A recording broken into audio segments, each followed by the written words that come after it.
ধুলাৰ সত্ৰৰ আগমনেৰে ৰামদিয়াৰ ঐতিহ্যমণ্ডিত ভঠেলি মেলাৰ শুভাৰম্ভ। ধুলাৰ সত্ৰৰ আগমনেৰে ৰামদিয়াৰ ঐতিহ্যমণ্ডিত ভঠেলি মেলাৰ বৃহস্পতিবাৰৰ পৰা শুভাৰম্ভ কৰা হয়। ৰামদিয়াৰ সামাজিক সাংস্কৃতিক বৌদ্ধিক ক্ষেত্ৰৰ অগ্ৰণী অনুষ্ঠান ৰামদিয়া পুথিভঁৰাল আৰু সামূহিক সাংস্কৃতিক কেন্দ্ৰৰ উদ্যোগত ভঠেলি খোলা খেলপথাৰত পৰিচালিত হৈ অহা মহাপুৰুষ শ্ৰী শ্ৰী মাধৱদেৱৰ বিদায় স্মৃতি বিজড়িত পৰম্পৰাগত উৎসৱ ভঠেলি মেলা অইনবাৰৰ দৰে এইবাৰো বৃহস্পতিবাৰৰ পৰা তিনিদিনীয়াকৈ উদযাপন কৰা হয়। বৃহস্পতিবাৰে বিয়লি ভাগত ধুলাৰ সত্ৰৰ আগমনেৰে আৰম্ভ হোৱা ঐতিহ্যমণ্ডিত ভঠেলি মেলা আনুষ্ঠানিকভাৱে উদ্বোধন কৰি বিশিষ্ট কবি সাহিত্যিক ডক্টৰ নন্দ সিং বৰকলাই আকাশক পুৰুষ আৰু পৃথিৱীক নাৰীৰ ৰূপত প্ৰতিষ্ঠা কৰি বহুমতিক সইজ সম্ভাৱনা কৰি তোলাই ভঠেলিৰ অন্যতম সম্ভ্ৰান্ত উদ্দেশ্য বুলি সাৱলীল বক্তব্য আগবঢ়ায়।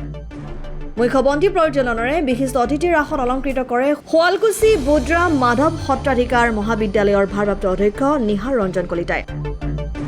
অনুষ্ঠানটিৰ আঁত ধৰে ভঠেলি মেলা পৰিচালনা সমিতিৰ মুখ্য পৰিচালক অতুল চন্দ্ৰ কাকতিয়ে।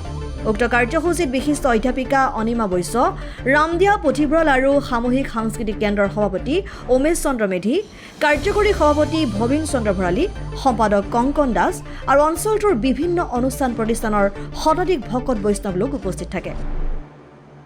বিভিন্ন সত্ৰৰ পৰা প্ৰতিনিধিসকলে সমূহীয়াভাৱে বন্তি প্ৰজ্বলন কৰে। আমাৰ সকলো সংস্কৃতি মাটিৰ লগতে সংপৃক্ত হৈ থাকে। মাটিয়ে আমাৰ জীৱন আৰু মাটিক বাদ দি আমি কলৈকো যাব নোৱাৰোঁ।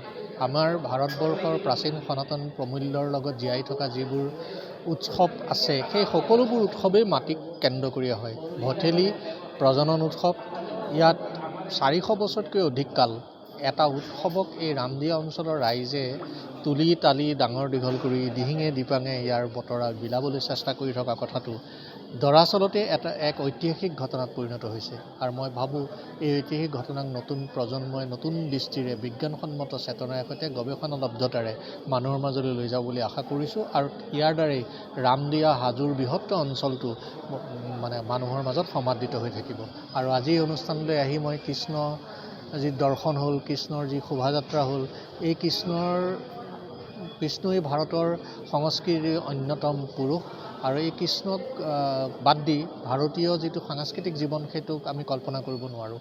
এনে এক পবিত্ৰ জীৱনৰ লগত, ভগৱানৰ জীৱনৰ লগত আজি সংযোগ ঘটিল আৰু এই সংযোগ ৰামদিয়াবাসী ৰাইজে দিলে, ভঠেলি উৎসৱৰ লগত জড়িত লোকসকলে দিলে। তেওঁলোকলৈ মোৰ অন্তৰ ভৰা কৃতজ্ঞতা আৰু সেৱা জনাইছোঁ। প্ৰথমতে ৰামদিয়া পুথিভঁৰাল সামূহিক সাংস্কৃতিক কেন্দ্ৰৰ তৰফৰ পৰা সদৌ অসমবাসী ৰাইজলৈ ৰঙালী বিহু তথা নৱবৰ্ষৰ ওলগ জনাইছোঁ। ৰামদিয়া পুথিভঁৰাল সামূহিক সাংস্কৃতিক কেন্দ্ৰৰ উদ্যোগত প্ৰত্যেক বছৰে ভঠেলি মেলা উদযাপন কৰা হয়। আজিও 5 বহাগ তাৰিখে ধুলা সত্ৰৰ আগমনেৰে এই ভঠেলি মেলা শুভাৰম্ভণি কৰা হয়। শুভাৰম্ভণ কৰে শিশু সাহিত্যিক নন্দ সিং বৰকলা ছাৰে।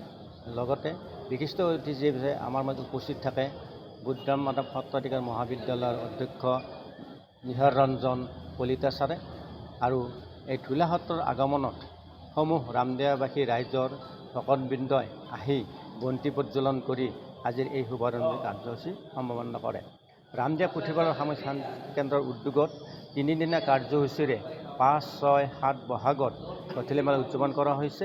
এই ভঠেলি মেলাত সমূহ ৰাইজৰ আমি সহায় সহযোগ তথা দিহা পৰামৰ্শ আমি বিচাৰিছোঁ। লগতে এই ভঠেলি মেলাত অসমৰ বিভিন্ন প্ৰান্তৰ ব্যৱসায় বাণিজ্য কৰাৰ অৰ্থে দোকানী বন্ধুসকলে আহি তেওঁলোকৰ নিজ নিজ স্থানত ব্যৱসায় বাণিজ্য মেলিছে। আৰু ৰামদিয়াৰ যিটো কৃষি প্ৰধান ঠাইতে ৰামদিয়াত যিবিলাক উৎপাদন হোৱা সামগ্ৰী, এই উৎপাদন হোৱা সামগ্ৰী অহাকালিৰ পৰা ইয়াত বিক্ৰী কৰা হ'ব। অসমৰ বিভিন্ন প্ৰান্তৰ ভক্তই ইয়াত ক্ৰয় কৰিব। লগতে সমূহ ব্যৱসায় বাণিজ্যই আমাক সম্পূৰ্ণ সহায় সহযোগ কৰিছে। ভঠেলি মেলাখন উদযাপন কৰাৰ আমাৰ মূল উদ্দেশ্য হ'ল যে মহাপুৰুষ মাধৱদেৱে ছমাহকাল ইয়াত বাহৰ পাতি আছিল। যেতিয়া মাধৱদেৱ ইয়াৰ পৰা বিদায় মাগিব লগা হৈছিল, তেতিয়া ৰামদিয়াবাসীৰ ভক্তবৃন্দই তেখেতসকলক অৰ্থাৎ মহাপুৰুষ মাধৱদেৱক ভঠেলিৰ পৰা বিদায় দিছিল বহাগৰ 6 তাৰিখে। আৰু তেতিয়াৰ পৰাই ভটিয়াই যোৱাৰ কাৰণে ভঠেলি মেলা হিচাপে ইয়াত পৰিচালিত হৈ আছে। আৰু এই চেগতে মই সমূহ অসমবাসী ৰাইজক ৰামদিয়া পুথিভঁৰাল সামূহিক সাংস্কৃতিক কেন্দ্ৰৰ তৰফৰ পৰা কৃতজ্ঞতা জ্ঞাপন কৰিছোঁ। সেই হিচাপে আমি ৰামদিয়াৰ প্ৰধান লোক উৎসৱ ভঠেলি আমি গৌৰৱ কৰোঁ।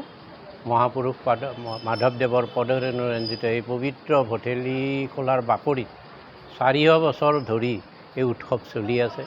মহাপুৰুষ মাধৱদেৱে 1592 চনৰ আঘোণ মাহৰ পৰা 1593 চনৰ বহাগ মাহলৈ ইয়াত ধৰ্ম প্ৰচাৰৰ কাৰণে আহি ইয়াত বাহৰ পাতি আছিল আৰু ইয়াত বিভিন্ন বৈষ্ণৱ বিভিন্ন ভক্তৰ মাজত বৈষ্ণৱ ধৰ্ম প্ৰচাৰ কৰি মানুহখিনিৰ মাজত আধ্যাত্মিক ভাৱ জগাই তোলাৰ লগতে শান্তি সমন্বয়ৰ বাৰ্তা প্ৰেৰণ কৰি বহাগ মাহৰ 6 তাৰিখে ইয়াৰ পৰা বিদায় মাগিছিল আৰু বহাগ মাহৰ 6 তাৰিখে ইয়াৰ পৰা মেলানী মাগাৰ সময়ত ৰামদিয়াৰ ভকতবৃন্দই ইয়াত ধৰ্মীয় কাৰ্যসূচীৰে মাংগলিক কাৰ্যসূচীৰে তেখেতক বিদায় সম্ভাষণ যাচিছিল আৰু সেই স্মৃতি যুগমীয়া ৰখাৰ কাৰণেই ৰামদিয়াবাসী ৰাইজে তেতিয়াৰ পৰা এতিয়ালৈ ভঠেলি মেলা উদযাপন কৰি আহিছে।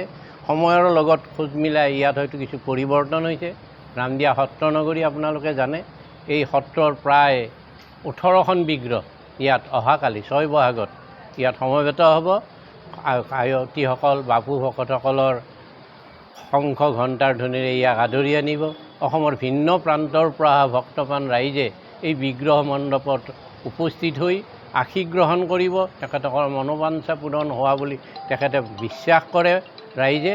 আৰু এই মেলাই লগতে ইয়াৰ লগত সংগতি ৰাখি কৃষি মেলাৰো আয়োজন কৰা হয়, য'ত অসমৰ বিভিন্ন প্ৰান্তৰ ব্যৱসায়ী বন্ধুসকলে বিভিন্ন সামগ্ৰী কুটিৰ শিল্পজাত সামগ্ৰী ক্ৰয় বিক্ৰয় কৰে আৰু তাকে চাবলৈ তাৰ লগত বাৰ্তা প্ৰেৰণ কৰিবলৈ অসমৰ ভিন্ন প্ৰান্তৰ লোক ইয়াত সমবেত হয়। ভিন্ন ধৰ্ম ভিন্ন জাতি সকলো ইয়াত লগ হৈ এক সমন্বয়ৰ সপোন ৰচে ইয়াত। হাজোৰ পৰা অনামিকা কলিতাৰ ৰিপৰ্ট, ডেমক্ৰেটিক আছাম।